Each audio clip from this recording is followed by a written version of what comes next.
Андан сырткары өткөнкү күнү убактыбыз кандай экен? Өткөнкү күнү айттык эле. Мына жерде намаздан кийинки 3 зикирди бир сыр айтканбыз.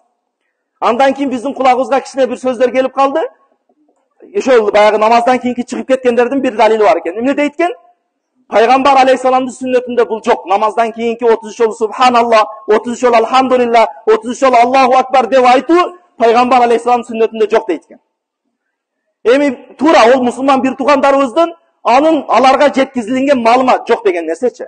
Мен сиздерге маалыматты айтайын. Бул Умдатул Qaри Шарху Сахихул Бухари. Өзүбүздүн муътабар Кур'андан кийинки далилде эң жогору болгон Сахих Бухаринин Шарху Умдатул Qaри. Сахих Бухариде келип аткан хадисти айтып берейин сиздерге. Бул хадисте Пайгамбарыбыз саллаллаху алейхи ва саллям айтат. Пайгамбарыбыз саллаллаху алейхи ва саллямдын жанына хадистин бетинде айтайын. Ошол устаздарыңызга баягы намаздан кийинки чыгып кеткендер бар го. Сиздерге баягы намаздан кийин чыкканда, намаздан кийин зикирде олтурганга далил жок дегенде, устаздарыңызга жок дегенде, өзүңүз арабчаны билбесеңиз, бетин жаттап барып айтыңыз. Умдатул Қарини карасын. Умдатул Қариде турат. 183-бетте турат.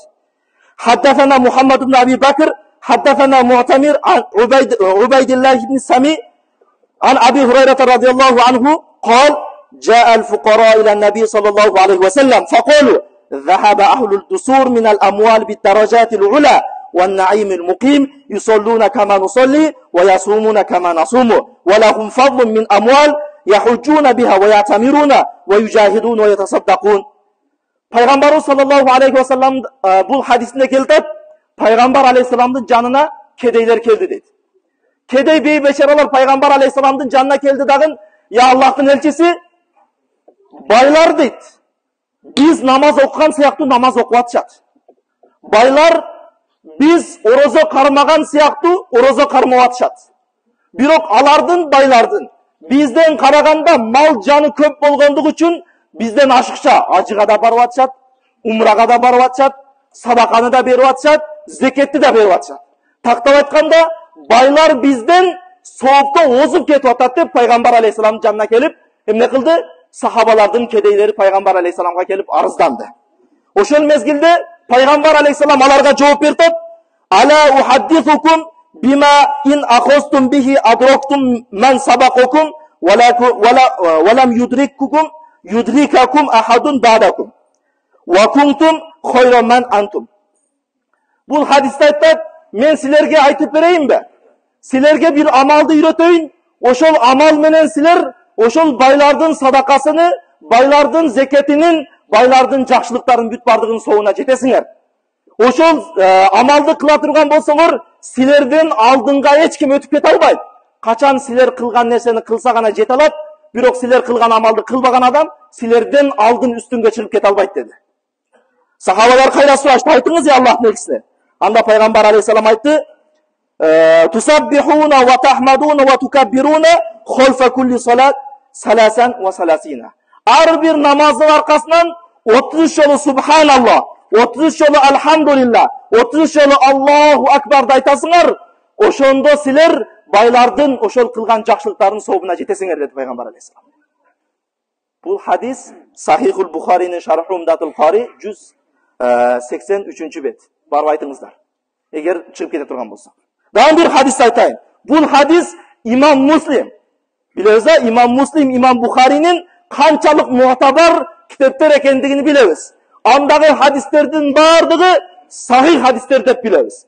Пайгамбар алейхисаламдан Аби Хурайра радияллаху анхудан риваят келет. Бул хадисте дагы "Ман саббахаллаху фи кулли дубри сала саласан ва саласина ва хамидаллах саласан ва саласина ва каббараллах саласан ва саласина фатилка тис'атун ва тис'уна ва қала тамам ал-ми'a ла илаха иллаллах вахдаху ла шарика ла лахул мулку ва лахул хамд ва хува ала кулли шай'ин қадир гуфират хатаяху ва ин канат мисла забатил бахри." Бул Сахих Муслимде келген хадис. Пайгамбарыбыз саллаллаху алейхи ва саллям айтты, кайсы бир инсан ар намаздын аркасынан 33 жолу субханалла, 33 жолу алхамдулилла, 33 жолу Аллаху акбарды айтса, канча болду? 99 болду. Ошол 100ду толтуруп коюу максатында ла илаха иллаллах вахдаху ла шарика ла лахул мулку ва лахул хамд Wa huwa ala kulli shay'in qadir ayta turgan bolsa, anın күнөлөрү бүт жер бетиндеги деңиздин үстүндөгү көөгүнчөлүк болсо дагы анын күнөлөрү кечирилет деди пайгамбар алейхисалам. Биздин аталарыбыз, биздин чоң аталарыбыз эмне үчүн намаздан кийин 33 жолу субханалла, 33 жолу алхамдулилла, 33 жолу Аллаху акбар деген зикирлерди кылышкан. Мына ал жакта турат. Бул хадистердин далилдери бирөөсү Сахих Муслим, бирөөсү Сахих Бухари. Устаздарыңарга барып айткыла чыгып кеткендер. Барып айткыла, эгер билими жетсе, ачып окуп алсын ушуну. Далил жок дегендер ачып окуп алсын ушул китептерди. Билбегенден кийин сүйлөбөш керек. Билбейсинби сүйлөбөш керек. Билдиңби андан кийин сүйлө. Билбесең элдин арасында фитна кылып, булар намаздан кийин бидат кылтат, булар адашкан. 4тасы келет, өзү 4та 5 деле бар, ар бир жамааттачы. 4тасы келет, ошолор гана хидаятта туура жолдо да, намаздагы ушу жерде зикирде отургандардын бардыгы бидатчы, булардын ою боюнчачы. Бардыгы адашкан, 4та 5тасы бар, ошолор гана хидаятта туура жолдо. Өзүлө бейишке келет да, олордун ою боюнча чала. Андай болбосун.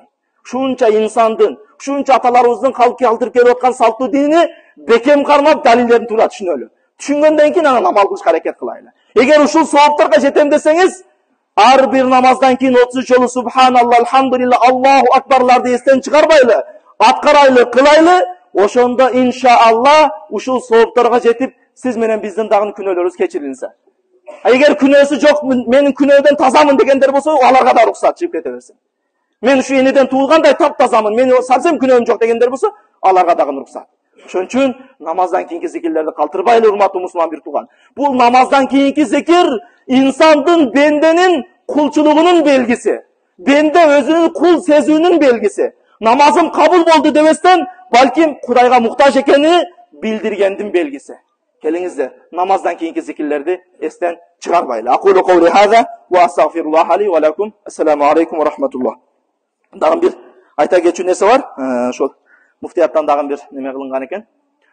Мына ушул ар тараптан билесиздер, туризм деген нерсе бар. Туристтер ар тараптан өлкөбүзгө, жерибизге келет. Ошол учурда ар бир мусулман өзүнүн мусулмандык бир кулк мүнөзүн көрсөтүп койсун. Эмне үчүн? Бир нерсени билели.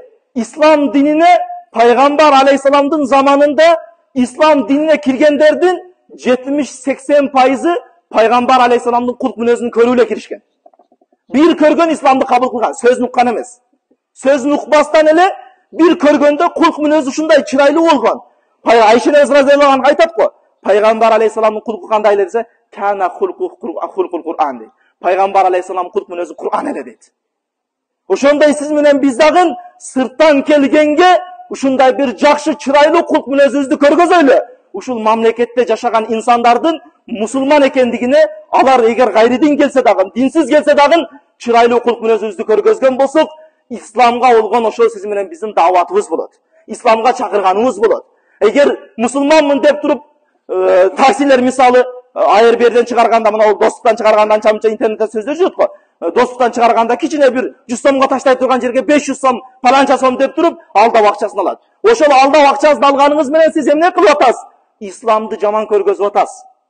Ошону билейли. Сырттан келгендерге жакшы кулк мүнөзүбүздү көргөзсөк, ошолор, булар мусулмандар болгон үчүн, мусулман, ислам дини болгондугу үчүн ушундай бир жакшы адамдар деп исламга бир жакшы бир ат калтырабыз. Келиңиздер, ушул нерсеге дагы сиз менен биз жалпыбыз жапатырмак ошол нерсеге аракет кылайлы. Aqulu qawli hadha wa astaghfirullah li wa lakum. Subhana rabbika rabbil izzati amma yasifun wa salamun alal mursalin walhamdulillahi rabbil alamin. Amin. Radina billahi rabban wa bil islami dina wa bi Muhammadin sallallahu aleyhi ve sellem nabiyya wa rasulah. Жараткан Allah, жалпыбыз ушул жума күнүндө кылынган кандай жакшы максат тилектерибиз болсо жалпыбыздан кабыл кылгын я Rabbal alamin. Ya Rabbal alamin. Жана ошондой эле ушул жерде айтылган маселелерди, айтылган баяндарга амал кылып жашоону жалпы жамаатыбызга насип кылгын я Rabbal alamin. Балдарыбызды туура талим тарбия берүүнү жалпы жамаатыбызга насип кылгын я Rabbal alamin.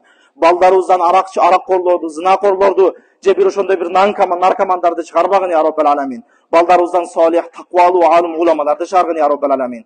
Ушул динибизди аталарыбыздан кандай көргөн болсок, балдарыбызга дагы ошондой таризде бузук агымды, бузук фиркаларды, бузук бөлүнүп жарылууларды элибизге киргизбестен, балдарыбызга биримдикте балдарыбызга өткөзүп берүүнү жалпыбызга насип кылгын я Rabbal alamin. Ya Rabbal alamin, жана ошондой эле бир жана кирип атканда сурады эле, бир агабыздын кызы ооруп атыптыр, ага дагы ооруларына шифа дейт. Бул жерде дагы бир агабыз дуа талап экен. Аллахны дагы максат тилектерин Кудай Таала насип кылган болсун. Роббана атина фид дунья хасана ва фил ахирати хасана ва кина азабан нар би рахматика я архам.